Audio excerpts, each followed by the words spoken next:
Hola, hola. En el video de hoy, 15 de septiembre, te voy a hablar acerca de las independencias y un poco acerca de la independencia de México. Primero, recordar que hoy, 15 de septiembre, conmemoran la consumación de su independencia nuestros hermanos centroamericanos. Guatemala, Honduras, conocida como Comayagua en ese entonces, El Salvador, Nicaragua y Costa Rica. Belice, otro compañero centroamericano, ellos eran una colonia británica, y recordar que también lo que hoy es Chiapas, que antes era la capitanía de Tapachula, era parte de Centroamérica. Como saben, en México, por una cuestión ideológica, lo mismo que pasa en Chile, que de hecho Chile conmemora su consumación esta misma semana, el 18 de septiembre, Brasil lo hizo el 7 de septiembre, pero por cuestiones ideológicas conmemoramos otra fecha. En el caso de México, recuerden que la consumación de su independencia fue el 27 de septiembre, pero celebramos esta fecha desde la época de Santana para rememorar más la primera parte de la independencia, que de hecho fue muy breve, que es la etapa de Hidalgo, Allende, Aldama, Mariano Jiménez, Mariano Abasolo, y no conmemorar más el triunfo, el cual se le atribuye en gran manera a Agustín de Iturbide, recordando que a él también se le señala que tuvo el apoyo de los criollos, de los privilegiados, diríamos, que le dan su venia para que él consume la independencia, pase lo que pasó, que es volverse emperador, y así no tocar los privilegios de esas personas que sabían que era inminente la independencia. En puntos finos, igual que lo vemos en Sudamérica, que se señala a Bolívar, que se señala a Sucre, que se señala a Olmedo en Ecuador, etcétera. No todos eran unos santos, nadie es perfecto. Si rascamos en los personajes de la historia, claro que vamos a encontrar cosas. A Bolívar se le habla que él tenía un desprecio hacia los afrodescendientes, que él de hecho poseía personas, ¿no? Para usar como eufemismos, que no había problemas con el video.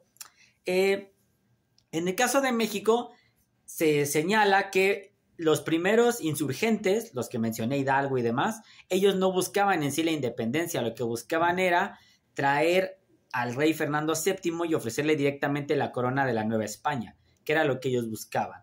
Luego en el movimiento se van sumando más ideas, como el gran alumno de Hidalgo, que es José María Morelos y Pavón, del cual se señala que tenía en su mayoría una ascendencia indígena e inclusive por ahí afrodescendiente, como Guerrero, que se le considera el primer presidente afrodescendiente de América Latina, y que ellos sí buscaban como tal la independencia, ¿no? Así lo demuestran sus pues los escritos, sobre todo en el caso de Morelos, que se le recuerda por los sentimientos de la nación.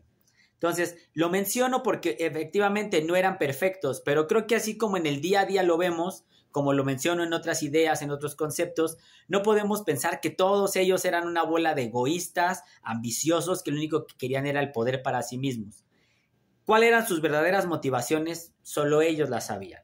Pero, insisto, así como es absurdo pensar que todos eran unas blancas palomitas que querían ayudar al pueblo, también es absurdo pensar que todos eran una bola de monstruos egoístas que solo querían acceder al poder quitando a los peninsulares. También es cierto que no solo en América, también en África y en Asia, quienes organizan las independencias son las personas que estaban arriba de la pirámide. En el caso de Latinoamérica y evidentemente México, eran los criollos, aquellos de ascendencia española pero nacidos en América, pero que por eso mismo, por haber nacido aquí, no podían acceder a las máximas esferas de poder. Por eso en su imaginario era quito a los peninsulares, quito a los españoles, y entonces pues yo voy a quedar con el mando de la Nueva España, Perú, la Gran Colombia, etcétera, ¿ok?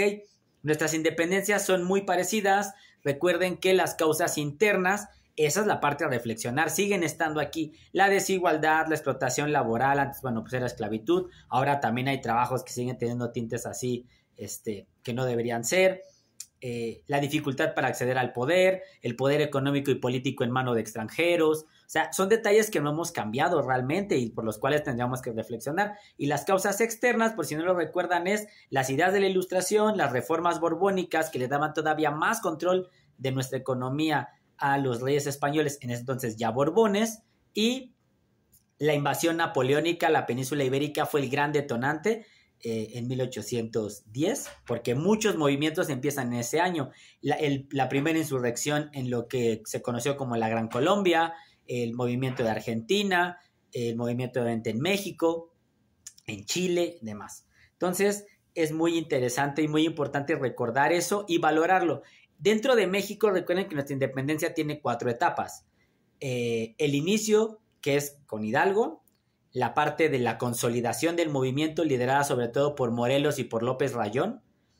El tercer momento fue el más largo, el de la resistencia a la guerra de guerrillas, comandada por quien fuera después el primer presidente de nuestro país, que es Guadalupe Victoria, Vicente Guerrero, Celestino Negrete, los Bravo, si no me acuerdo también están ahí los Galeana, las ideas de Ramos Arizpe, de Fray Servando Teresa de Mier y muchos otros nombres que ahí deberíamos recordar, Leona Vicario, Andrés Quintana Roo. Sobre ellos, por ejemplo, sobre Leona Vicario, existe la duda o el rumor de que ella lo único que hacía era darle dinero a los insurgentes para que no dañaran sus propiedades. No me parece del todo lógico, tomando en cuenta que Andrés Quintana Roo hasta fue un firmante de la Constitución de Apatzingán. Leona Vicario había sido alumna de Andrés Quintana Roo en la universidad y luego fue su esposa.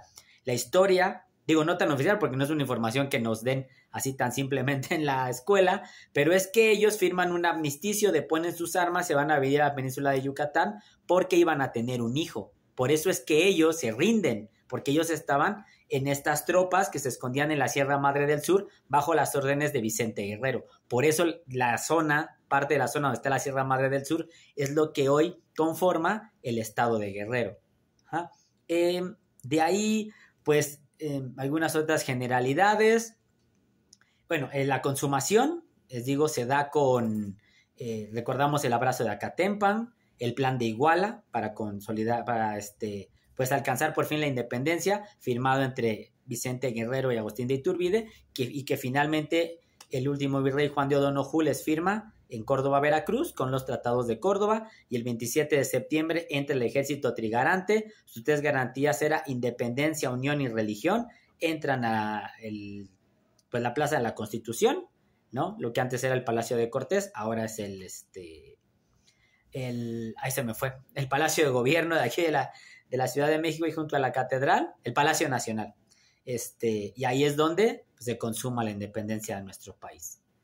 Entonces, son ideas a reflexionar. Les digo, así como aquí se quiere celebrar más a Hidalgo que a Iturbide, en Colombia pasa lo mismo, en Chile pasa lo mismo, lo que a mí se hace muy, muy absurdo, conociendo las ideas de Bernardo Higgins, pues me parecía que era un liberal en cuanto a darle más poder a los de abajo, pero las élites económicas, que eso sigue pasando en nuestros países, no lo querían por esa situación, porque él iba en contra de sus intereses. Aquí en México, después de la independencia, a grandes rasgos, recuerden que tuvimos la era de Santana, que tuvo muy pequeños focos liberales, pero en su mayoría fue conservador. También estuvo un personaje que surgió de la independencia, que fue Nicolás Bravo, que fue presidente en 3 ocasiones y vicepresidente en 5, si no mal recuerdo. Después viene la época de la Reforma, donde después de promulgarla, José María Iglesias se echa para atrás, y entonces toda pues, digamos, la élite del poder termina apoyando a Benito Juárez, como que él era el primer, el ministro de la Suprema Corte de Justicia. Luego viene la Guerra de Reforma, el Segundo Imperio Mexicano con Maximiliano. Luego tenemos la República Restaurada, comandada por Juárez y Lerdo de Tejada. Luego el Porfiriato, la Revolución, el Maximato, comandado por Plutarco Elías Calles. Y después viene la época ya del presidencialismo, con Lázaro Cárdenas, Manuel Ávila Camacho, etcétera, etcétera, etcétera, etcétera. Llegar al neoliberalismo del 82 a la época de Peña Nieto. Se vendió todo lo que se pudo vender, y ahora estamos en la autollamada Cuarta Transformación. Entonces, hay muchas cosas que reflexionar y entender, como he dicho. Si México no termina de florecer con todos sus recursos, con todas sus oportunidades, con nuestra riqueza de climas, de cultivos, nuestra cultura, las cosas, nuestras características buenas como pueblo, como nación, que nos hablan que somos una nación cálida, una nación que se apoya cuando hay alguna tragedia, que somos un país con muchas oportunidades, pero también aquí tenemos una gran limitante, ¿no? Nuestro egoísmo, nuestra falta de interés por nuestra propia cultura, el ser, igual que Latinoamérica, una región muy violenta. Entonces, pues ahí está, a grandes rasgos les digo lo que fue la independencia, una reflexión sobre lo que lo que somos y lo que podemos ser, porque creo que como mexicanos, no puedo decir que todos, pero la mayoría, queremos que nuestro país sea un país más pacífico, sea un país desarrollado, sea un país con un mejor nivel educativo, etcétera. Y eso no es solo del gobierno, que los gobiernos han hecho cosas horribles, sí, que en la educación, por más que han cambiado de partidos y de colores, nomás no encontramos una reforma que realmente se vaya al meollo del asunto, a mejorar el aprendizaje de los alumnos, es verdad, pero también nosotros, si mandamos hijos sin valores a la escuela, si esa misma falta de valores hace que se pasen por el arco de triunfo la ley y luego le echamos la culpa al gobierno porque no la aplica, pues también nosotros estamos mal. Necesitamos mejorar muchas cosas y, para empezar, conocer nuestra propia historia, reflexionar sobre la independencia y, les digo, entender que así como no es como que nos lo contaron de niños, que eran personas perfectas, Miguel Hidalgo, Allende, Aldama y Vicente Guerrero, pero tampoco todos eran unos seres malvados que únicamente querían el poder para sí mismos, porque eso parece que justifica nuestro egoísmo, nuestra falta de valores y el ir por ahí queriendo siempre saltarnos la ley. En fin, ya me alargué un poco, ahí les dejo la reflexión, a ver ustedes qué opinan, y pues a conmemorar nuestra independencia y la independencia de otros varios países latinoamericanos. Cuídense mucho, nos vemos hasta la próxima, chao.